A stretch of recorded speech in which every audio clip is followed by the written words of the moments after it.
Hey, noble ones, are you ready? Today we are visiting my beloved channel history, and so we're gonna talk about aliens, I suppose, right? That's aliens and whatnot. No? Oh, sorry. My bad. Hey, noble ones, Metatron here again. Like literally, this is take 2. Chuck 2 Metatron in the house. What I'm on about is that this was supposed to be a react video to a video by History channel. The channel of history, their channel. Because they talk about barbarian weapons attacking Romans, how dare they. It got copy claimed, of course it did. That don't worry about it, that's just a Tuesday for me. Ineligible, no, bad, Metatron, you can't do that. I always dispute the claims because, yeah, my commentary videos are protected by fair use. Oh, but are you sure, Metatron, that your videos are transformative in nature? Well, I would say so, considering that normally the original videos that I'm reacting to are like 20 minutes long and my video ends up being 56 minutes long. In fact, if anything, I'd say that's the definition of transformative. No, actually, it's the definition of obnoxious Metatron. Stop pausing the video.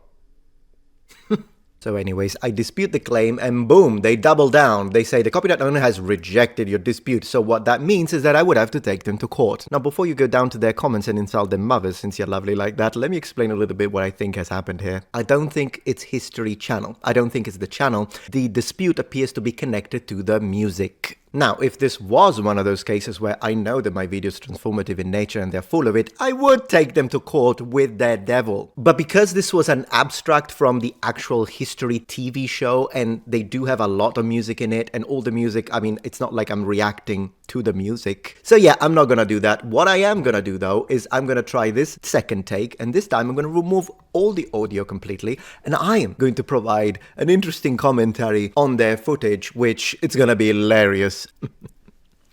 Yeah, you copy claim that. Okay, so the video we are reviewing today is called Modern Marvels, Barbarian Weapons That Allegedly Almost Destroyed Rome. Well, you see, let's see these barbarian alien weapons. If I don't see the grace, we're gonna riot.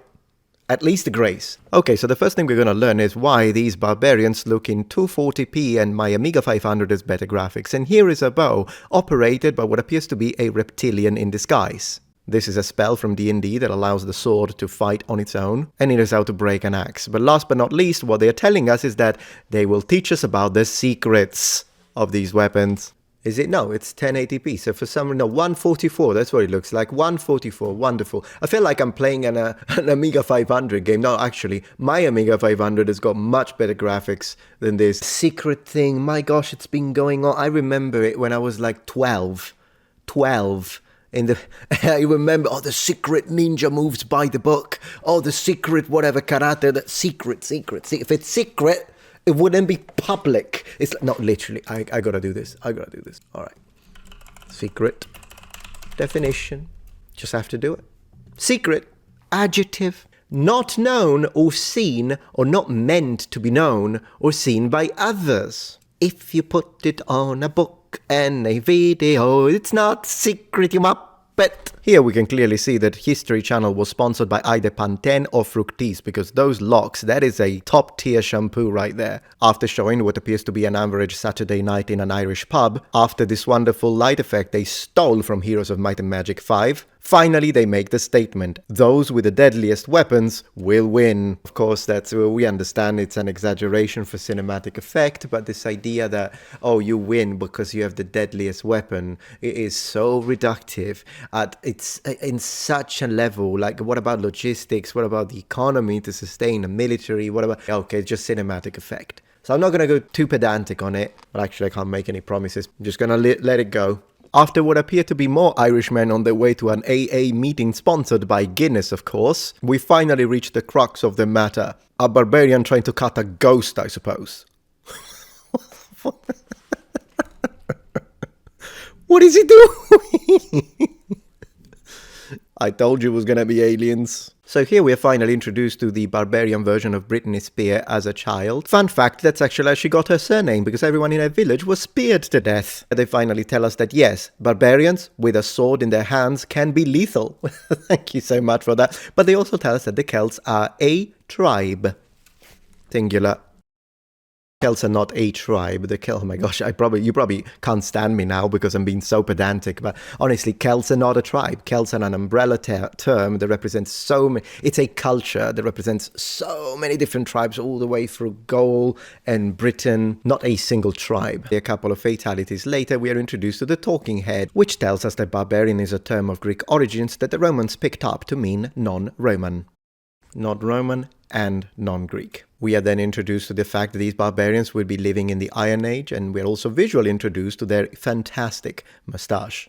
We are then introduced to talking head number 2, who was paid profusely to tell the audience that having a mace is better than fighting bare hands. And also after that says that a sword is better than a mace, depending on the situation. We use grey alien technology to be teleported into the British Museum, where the commentator, and I swear to Mars, says that we are in the barbarian weapons section of the museum. Could you imagine that, like the museum, not that that's what he's saying, but it just sounded funny to me. Could you imagine, like, barbarian weapons section in the British Museum? Finally, they decide to grace us mortals with the museum's booty, which, apart from a few axe heads they broke, following the tutorial we just saw a minute ago, has the Kirkburn sword. Here they show the grudging admiration they have for me, prove me right, both with the hilt being in bronze and the blade being iron, and tell us that this was unearthed, and that iron was the metal that changed the face of the earth, what have you, in Europe. After one last commercial for pro-vitamin C shampoos, finally in this section they tell us that the Celts were the shit and moved to Britain, and this is where you get this talking head that actually debunks everything they said so far and tell us that the Celts predate the Roman period, so clearly they weren't just an Iron Age tribe, and boom, followed by a whole range of bronze stuff that clearly predates whatever they said, and at last we start our side quest, which is how we're gonna get this smith to forge a sword for us, even though we can't afford it. The following part is an entire section trying to justify why you had to download the Iron Sword DLC and why it cost $49.99, regardless that the price of the game was $39.99, but then eventually they get back to history. Channel. The smith finally tells us that he's regretting spending 60 hours to make the sword and that also he will soon begin psychotherapy. Here they tell us that the Celtic sword was the bomb because it was long, but then again you also had the gladius, which was another sword, but this one was sharp. Well, of course, the Celtic blade would have been sharp too. The reason why I'm pointing that out is because sometimes you got people that when they speak about medieval knights, they said, yeah, but the swords were dull. There was this myth, so no sword was ever dull in history. The swords are sharp. There are swords that have a little bit of a dull part to it when it's closer to the hilt, but still, swords were not dull. And yes, the length is regular for the classical period. I want to make a dedicated video to the Oppidum, so I'm gonna skip this one. Let's check out the chariot part. If you really enjoyed the part that was really pixelated and looked like cannon fodder for Amiga, here we are back, with the Romans trying to defeat all of these weird pixelated men. And my now favorite talking head historian is once again debunking them, saying that the Celts were not one single tribe. I love it. Anyhow, this was Dark Souls all along, as we can see here clearly, and then they focus 45 minutes of remaining documentary on a pin on the wheel of a chariot, and I thought I was a nerd. But worry not, Mike Loads is here to help you, and he solves the mystery and figures out that the pin was used to secure the wheel to the chariot.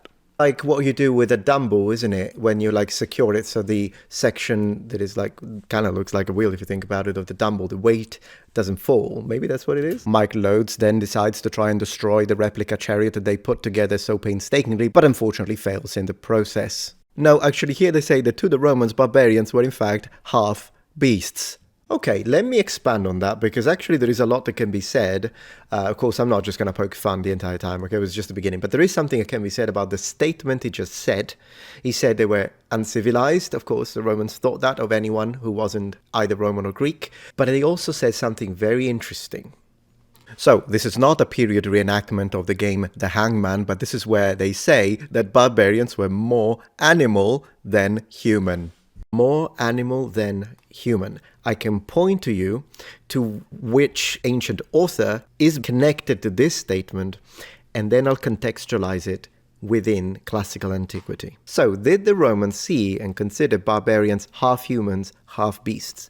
Well, the reality is that this is actually a quite complex answer, and I'm going to kind of sort of dive into it a little bit. But the reality of fact is yes and no. It's very dependent on the context. Let me elaborate. First of all, let's place it in terms of the sources. The statement comes from Livy. He's the one that tells us about it, but he's not saying it. He's reporting the words of Furius Camillus, who is a Roman commander who is addressing his men before battle as they're about to fight the Gauls. And he tells them, open quotes, "We are not about to face men, but we're about to face ferocious beasts." Now, to try and understand this point of view from the Roman perspective, not modern perspective, we have to understand it through the eyes of the culture. So for us, you call someone, you're not even a human, you're half a human, you're a beast. This to us can sound like an insult, it can sound racist, and it can sound xenophobic. The reality is, and I know this is going to sound crazy, but from the point of view of the Romans, it was none of these things. Well, a bit of an insult, but that wasn't the main thing. It was not a racist thing, and it was not a xenophobic thing necessarily. How do I justify that? Well, the reality is that from the Roman perspective, being half human, half beast is a civic status within Roman law. I know, it's mind-blowing. What does that mean? If you are a barbarian, you're considered to be half beast, half human because you are uncivilized and you don't belong to the societal machine that is either the Republic or the Empire. But this condition can change. That is why it's a civic state, not a matter of racism or xenophobia. Because it's not genetic. Because if it were, you wouldn't be able to change that. It's like a stigma, that's how you are, that's who you are, that's the end of it. That's a racist statement based on your genes, I suppose. And then, of course, phenotypic trait and whatnot. For the Romans, your state of being half human, half beast could absolutely change. It was fluid. Think about it. What sort of societal steps do you have in Roman society, within the Roman system? Well, you have slaves, you have free men, you have citizen, you have patricians, you have many different layers, but these layers are movable. You could be a slave one day, but then your owner dies and now you're free, or maybe you buy your freedom, maybe you fight in the arena and buy your freedom. Regardless of how it happens, you moved from the status of being a slave, which has specific legal connotations, to the status of being now a free man. And remember that people that were barbarians once could gain citizenship. And there are also situations in which maybe the father doesn't have citizenship, but his kids do. Now, this level of movable fluidity within the societal system applies also, and that's mind-blowing, to half beast, half human, to, no, you're a human now. How does that happen? Well, of course, it happens when a conquered people that were considered barbarians are subjugated and fit within the state mandated authoritarian system. So you were a barbarian, now you're a citizen, you're not half beast anymore. And the crazy thing is that you could, however, return to be a half a beast. How does that happen? When they rebel. And we do have not only sources to back this up, but we also have iconography to back this up. For example, the Arch of Orange, which actually represents Gallo-Roman rebels, and they are absolutely connected. You can see it in the iconography to bestial form. And these were citizens before, so they weren't beasts anymore, but they returned to it the moment they rebel against the system. Now, this approach to societal fluidity also is not seen the same way by all Romans. Oftentimes when we say, oh, the Romans thought, well, which Romans? Because, for instance, there is this really interesting conversation between Emperor Claudius and a few members of patrician families in the Senate, and they are specifically talking about giving citizenship and allowing a Gallic family to enter the patrician gentes Romanae. And some members of the other patrician families don't want that. They're like, no, we don't want them. They're barbarians. We don't want them. But Emperor Claudius says, no, I think we should let them in, because at the end of the day, your ancestors used to be enemies of Rome, and now here you are enjoying the upper echelon of society. Well, we should allow these families too to join us and become Romans. Although then again, we have to keep in mind that Emperor Claudius, it's not like that now he's the most progressive man in the world, because these families are wealthy families, very powerful families. And he specifically justifies this to the Senate by saying, well, these people are wealthy, let them join, let them become Romans so that we may exploit and enjoy their wealth. But then again, it's still an interesting discussion as to show that not everyone had the same ideas. But in general, as we discuss this, half beast, half man is a civic state, and it may change depending on what you do. Fascinating stuff. Yeah, that statement right there requires a little bit of expansion, so maybe let me say that. So this idea that iron is better than bronze, iron is harder, is bigger, is stronger, is cooler, is what have you. It redefines, reshapes, no. So what's important to understand is that this idea that, okay, so iron sword is the next level from bronze swords. So if you have like an army with iron swords and an army with bronze swords, then all the iron swords are going to break the bronze swords. That's like a video game tier system. It's fun, but it's not coherent with the reasons why iron became so popular and eventually replaced bronze. There are two reasons as to why, generally speaking, civilizations, tribes, cultures move or switch from bronze to iron. The first one is the one that I think is more connected to Germanic tribes, to Celtic populations, and the second one that I'll discuss is the reason why Rome did it. The reason why Celtic and Germanic populations abandoned somewhat bronze, because a lot coexisted, but abandoned bronze up to a certain extent in favor of iron, is local availability once the technology is developed. So of course, iron is ancient. Iron was all over the place, even in the Bronze Age, even in the Stone Age there were iron deposits. It's just that there wasn't a technology, they didn't have forges, and they couldn't reach temperatures that were high enough to be able to fuse it in order to work it. And so bronze works really different. It needs different type of technology, and so bronze was the way to do it until finally mankind figured out a way to start utilizing, manipulating iron. But iron isn't intrinsically stronger and harder than bronze. In fact, if it's wrought iron, no. I mean, depending on the iron we have, if it has a certain component of carbon, and we're talking about like already very basic low carbon steel, then sure. But if it's different types of closer to pure iron, or if it's wrought iron, it may even be softer depending on the situation. But in general, there isn't that much of a difference between bronze and iron that would make iron immediately just the better technology, like 1,000,000 times better than bronze. That's not the case. It's just that once you have the technology, you can, and you already have the deposits, you start using it and creating your weapons and armor. But the reason why the Romans did it is because it had a tactical advantage, in the sense that iron weapons and armor are easier to produce because they require only one type of deposits, iron. You've got your iron deposit, you've got your iron mines, you can produce iron helmets, iron swords, iron armor. But if you want to produce bronze, well, bronze is an alloy. You don't have a bronze deposit or a bronze mine or vein. So what you need is, generally, you either need copper and arsenic, which is the first type of bronze, which is called arsenical bronze. But that one was terrible for the smiths. It would eventually kill them. It would give them horrible body deformations and make them ill, which is where we get the myth of Vulcanus, the blacksmith of the gods, the smith of the gods, who in fact is deformed and can't walk right. It is a reflection of what would happen during the arsenical bronze period. Then finally we move into tin bronze, which is a lot safer to produce, but of course you need a deposit of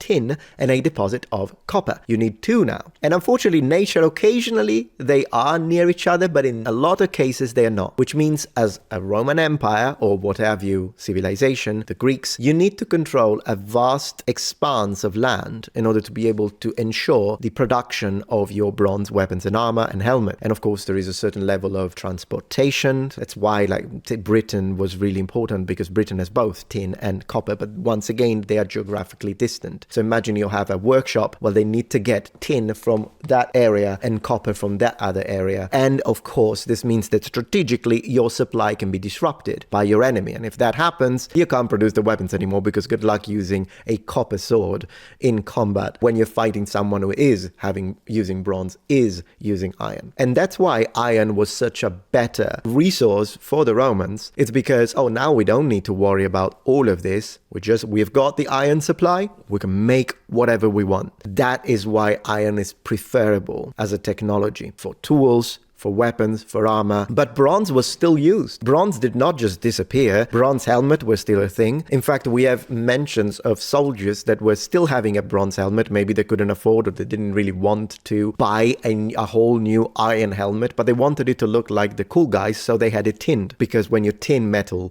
it looks kind of like iron. We know that happened. But in general, bronze was still a thing, and bronze was in use all the way to almost the modern period, because cannons were oftentimes cannons made of bronze because it's more resistant, particularly to salt water, and that's why those cannons were often put on ships. And also bronze doesn't create sparks. So even in the time of gunpowder, you want to have bronze tools, not iron, because you generate the wrong spark and you've got saltpeter and gunpowder, everything might explode. And of course, bronze was used for statuary and whatnot. You know what's interesting about chariots is one thing I wanted to say. Chariots were used in, as far as we understand, in most Celtic populations, and they are mentioned, of course, being used by the Gauls, so they're trying to resist Roman invasion. But then eventually the Gauls leave it. They don't use them, and the Gauls are mentioned as some of the people that were used to fight with chariots. But eventually they abandon them. They become a relic of the past. So Gauls now start fighting a bit more like the Greeks. They start fighting, trying to create walls of shields. They try to use their spears. They're not really fighting in chariots anymore. But you know who is? The Celtic population in Britannia. And that is because it was something, it's really interesting, but Britain being isolated, it means that these Celtic populations were not influenced by the changes of the continental Celts, which means even in the times of the Romans, the moment you step into Britannia, even if you have experience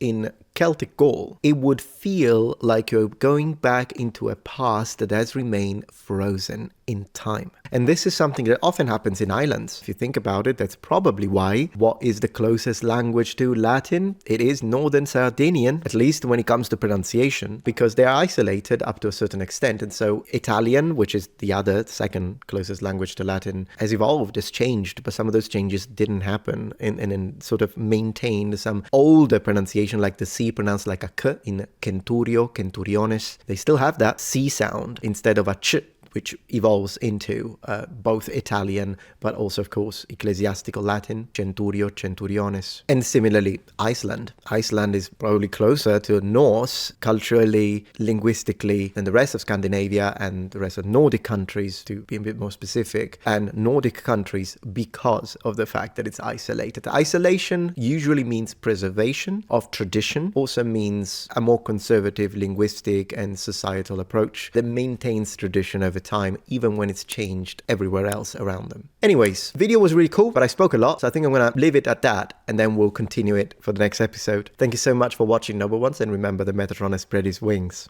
See you tomorrow. Please take a moment to check out my Patreon page. With as little as a $5 support, you can help us ensure that we can continue to produce high quality and high researched content. And at the same time, you get access to polls, extra videos, unlisted streams, and much more. Thank you so much.